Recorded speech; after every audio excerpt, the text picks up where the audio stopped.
Hi, this is Dom Kirby, and I'm a Cloud Solutions Engineer on your Pax8 Pro Services team. We're going to walk you through a brief demonstration of how to quickly stand up teams for your clients. Here I'm logged into the Microsoft 365 Admin Center. The first place I'll want to go is to Teams itself. To do that, I can just go to teams.microsoft.com.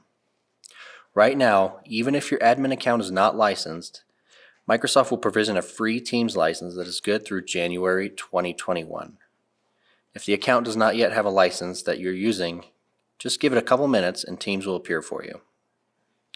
Next, we'll want to make sure we're in the Teams section of the Teams web client. From here, we'll join or create a team. As you can see, this demo team already exists. From Join or Create a Team, you'll click the Create Team button here. Follow the steps provided in the wizard. In this case, we'll want to build a team from scratch. We'll also want to build an org-wide team. If you don't see this option, you'll need to make sure that you're signed into Teams as a Teams administrator or global admin. Go ahead and give the team a name. We recommend naming this team on the name of your customer.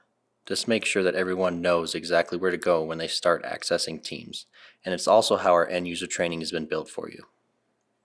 Next, we'll click Create. Give it just a moment. Right now, Microsoft is creating the team, which is built on top of a group. Each team will come with a group mailbox, a group SharePoint site, and of course, the team itself. To start, every single team you create will have a general channel. To add a channel, simply click the three dots next to the team name here.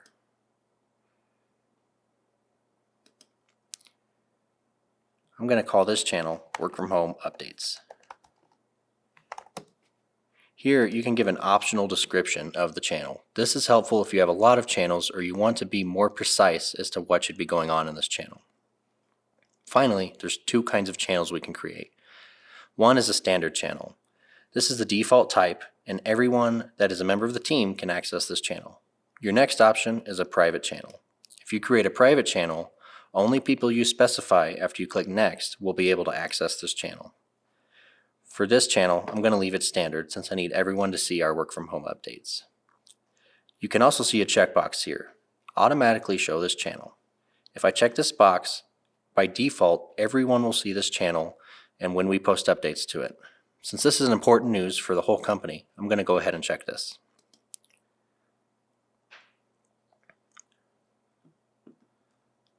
I can rinse and repeat this process as many times as I need to until I have the channels I need for this customer. Of course, you can also create additional teams. Again, we can click Join and create a team, and we'll go ahead and build another one from scratch, and maybe we'll make a private channel. We'll call this one Finance, because we probably don't want company financials in front of everyone.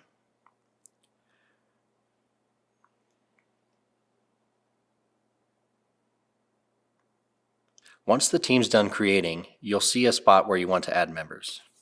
Let's add Isaiah to this team.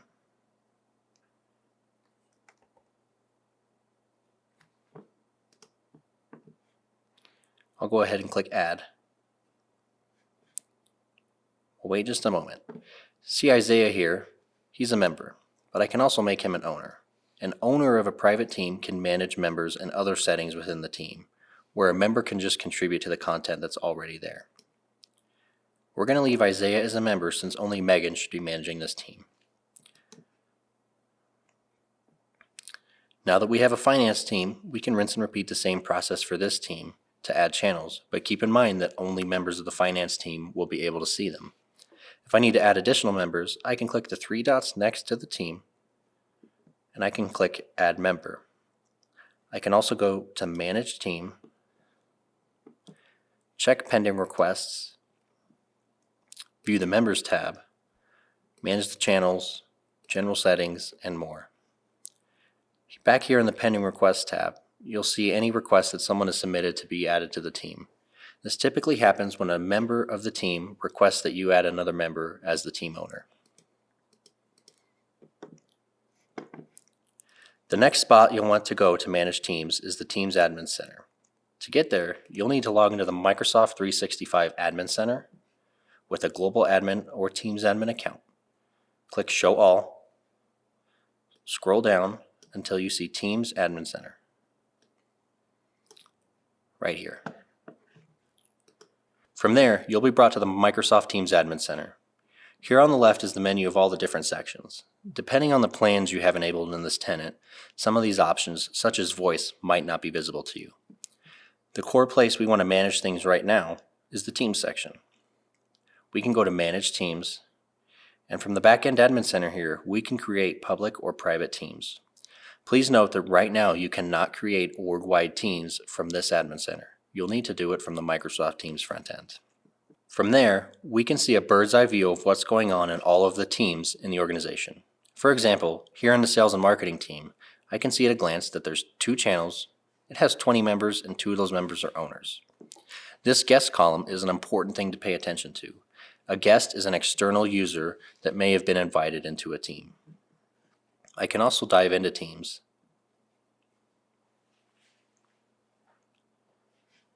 As you can see, I can immediately see all the members of the team, and I can also go and add members from the back end.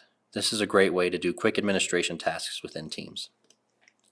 I can also see who owns these teams and who's a member of these teams.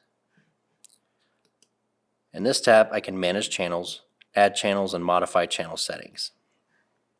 And finally, from the Settings tab, I can manage certain information and how these teams should be used. For example, I can prevent users from deleting sent messages, I can prevent users from adding channels, and so on. The next part of the Admin Center to pay attention to is the Teams Policies section. Here we'll see the Global Policy. This is an organization-wide policy and is the default on every tenant. If we click into this policy, we see a couple of adjustable options. One is Discover Private Teams. I can turn this off to prevent users from searching for private teams that they're not already a member of. Keep in mind that this does not allow users to join private teams without a team owner's consent.